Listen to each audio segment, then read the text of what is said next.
Hey guys, today we're back with another opinions review. And today I'd like to share my opinion on why I personally think the 6R X5 P320 was a failure. So stay tuned for this one.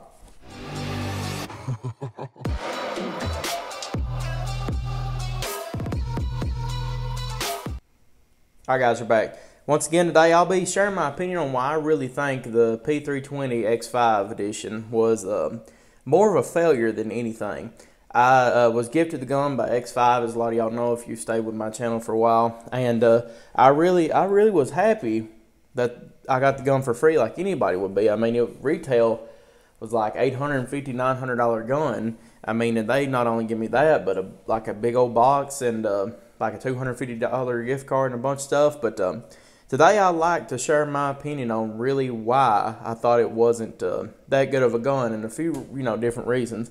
First off the bat, the gun is a competition gun. It's 5-inch barrel, 5-inch barrel with fiber optic front sights, Dawson Precision, really nice sights and everything. And it isn't even IDPA legal. And is what that meant was that the gun was actually too big in the bottom, and it has to fit in like a certain box and everything. And to actually make it competition legal, like the most, I guess the most popular competition legal, you would have to either A, take the 21 round mag and chop it pretty much a little bit of it off, making it a 17 round mag. Not only that, but you'd also have to take the actual, let's see, your magazine, let's see what the thing on the bottom is called, like a follower or whatever, and then have to take it all the way off, or even find one a little bit smaller. If I can think of it, I'll say it later in the video. But even having to mess with a gun that's supposed to be nothing but, made for competition, I think is a failure anyway in SIG's eyes. They should have known better to make a gun like that and not have it to where at least the most popular competition that people shoot pistols in, make it legal. Not only that, but another big thing that I ran into a problem with whenever I had it was that it was really big in my hand. Like if y'all out there have a Glock 21, the 45 ACP, or the Glock 20, it reminded me of that in the hand. Like it was so big that it was somewhat uncomfortable. And the thing about it, it's a double stack 9mm. There's plenty of other double stack 9mm on the market that had the pretty much capacity of a P320 without, or the X5 without the actual extender on the bottom of it. So like a Glock 17 or a M&P 9 by Smith & Wesson. That being said, I feel to myself, for it having as thick as it did and it being a double stack 9mm, it should have held like 25 rounds of 9mm or more. It was just really big in the hand, and the payback wasn't good enough for me anyway. The stippling on it was alright. I feel like the actual Glock Gen 4 and Gen 5s have better stippling whenever it comes to actually how it felt in the hand. Think of like a maybe 2,500 sandpaper. It like really was not, it was okay, but it wasn't what I wish it would have been. There was also an undercut under the trigger that didn't have any kind of like stippling or anything on it, and it would sometimes slide in my hand a little bit there. But besides that, stippling was alright. The mags was a little bit, I guess, too long also. Like the mag, for what it should have been, if you compared it to a actual Glock 17 mag, it should have been about a 25 round mag, but it was only, like I said, a 21. Didn't like that about it either. Something else was that the trigger on it really was not a competition trigger. I know that it's supposed to be able to switch out with all the other P320s, but listen to me. I had the P320 carry, just a normal, I think it was brown. I'll have a review up of it pretty soon. I still have it. I should already post it by now, but I had it, and the trigger on it was actually really good for a striker fire gun. And the trigger on it was actually better than the X5, the competition gun.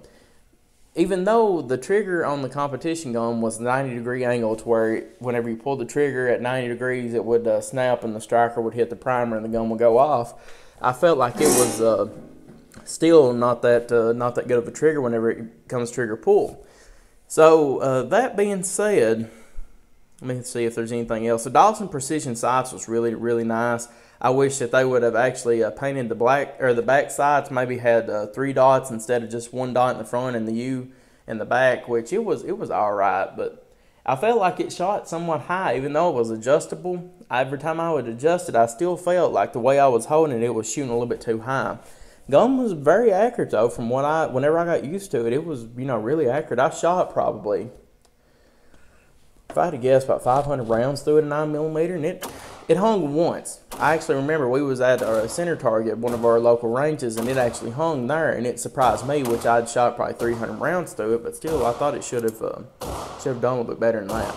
Something else is that the gun was very, very heavy, and that was the thing that was a selling point for Sig Sauer, that the gun had actual metal weight in the back of it to make it more balanced, and with that weight in it, it just made it even more heavier in the back, and it didn't help with the recoil any. If it should have been weighted anywhere, it should have been weighted in the barrel, and we'll get to that here in a minute.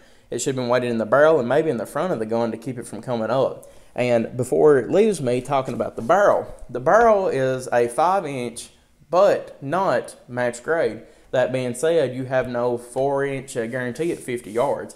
And for a competition gun that was $850, $900, it should have at least been match grade. I mean, SIG should have done that right out of the box.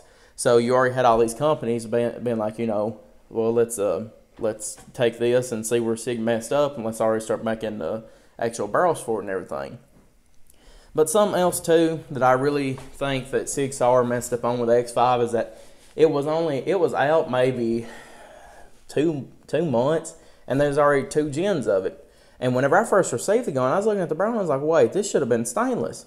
And I was actually disappointed that I actually called SIG and asked, why didn't it come with a stainless barrel? Well, they said it's actually not stainless. It was a coating on a carbon steel barrel. And the actual coating on the barrel that they put out with the Gen 1 X5s was wearing really bad. And they was getting real bad, people are calling saying that, the barrel is looking horrible. It's all wore off. We thought it was stainless and everything.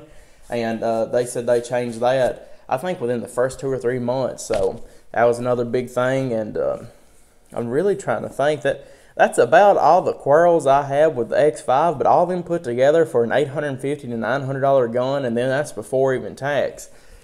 That should have been something that should have been thought about before it even left the factory. And one more thing, too, that just hit my mind right then. Okay, and magwell is what I was talking about earlier. But anyway, something that just hit my mind real quick was that the gun, whenever you actually had it out of battery and you was going to put it in battery, if you would slow down the slide, it would actually hang itself, even without a round or anything in it, and it wouldn't be able to put the gun back, or the barrel back in the battery to where it would fire. So the barrel would be hanging a little bit before the gun would even close, and it was, it stopped doing that after a while, I guess, after it loosened up a little bit. But that was something that aggravated me with it. And something else that aggravated me was that the P320 line is like, you can change them out however you want it. You can change a small frame to a full-size slide and everything. But the gun wasn't out probably 8, 9 months, and now they already have the frame for the P320, the full-size.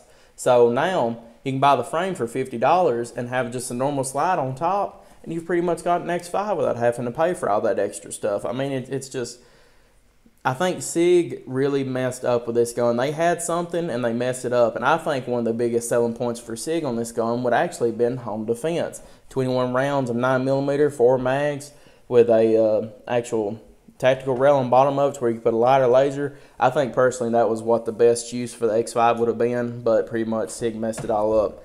So guys, what do y'all think? Do y'all agree with me or do y'all disagree? Personally, to me, I mean, it was a nice gun. My buddy loves it. I mean, he said it was one of the best guns he'd ever shot. But this is just my professional opinion on the X5. Take it with a grain of salt if you'd like, or take it to heart. But guys, I appreciate y'all watching the video. Like and subscribe for more gun reviews, and I will see you all in the next video.